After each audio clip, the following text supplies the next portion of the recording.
an AC adapter, the most cutting-edge thing you can use to charge your laptop.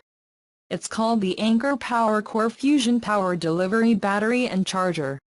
It costs $99.95, which is a lot to pay for a third-party or any other charger. Why so much?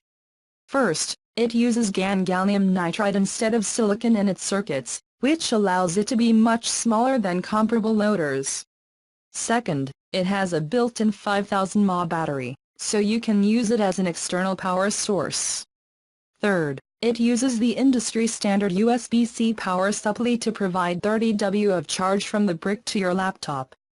Fourth, it has a second USB-A connector for charging a second device, which provides up to 12 W on that port.